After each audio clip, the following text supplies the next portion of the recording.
Visceral ஃபேட்னா என்ன? உங்களோட பாடியில விசரல் ஃபேட் இருக்கா நீங்களே செல்ஃப் எக்ஸாமினேஷன் பண்றது எப்படி? ஸோ விசரல் ஃபேட் அப்படிங்கிறது நத்திங் பட் உங்களோட பாடியோட பெல்லி பகுதியில மட்டும் போய் ஃபேட் டெபாசிட் ஆகிற ஒரு டைப் ஆஃப் ஃபேட் தான் வந்து விசரல் ஃபேட். உங்களுக்கு விசரல் ஃபேட் இருக்கா இல்லையான்னு எப்படி கண்டுபிடிக்கிறது? மென்னா இருக்கீங்கன்னா உங்களுக்கு 40 இன்ச்சஸ்க்கு மேல உங்களோட பெல்லி சைஸ் வந்து இருக்கு அப்படின்னா உங்களுக்கு விசரல் ஃபேட் இருக்கு. விமனா இருக்கீங்கன்னா உங்களோட பெல்லியோட பகுதி 35 இன்ச்சஸ்க்கு மேல இருக்கு அப்படின்னா உங்களுக்கு விசரல் ஃபேட் இருக்கு. Simple check.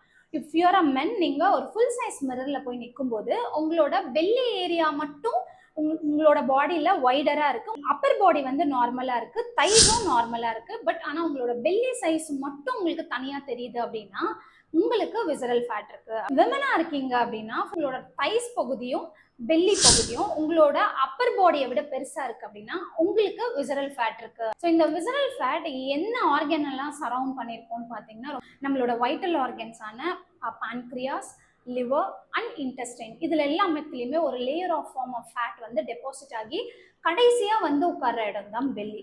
விசரல் ஃபேட் என்ன மாதிரியான இம்பாக்ட் எல்லாம் நம்மளுக்கு கொடுக்கும்? ஹார்மோனல் இம்பேலன்ஸ், டைப் 2 டயபெட்டிஸ் வருது, fatty liver, heart issues, high BP, cholesterol problem, இது எல்லாமே உங்களோட அந்த விசரல் ஃபேட் அக்யூமுலேஷன்ல தான் வருது.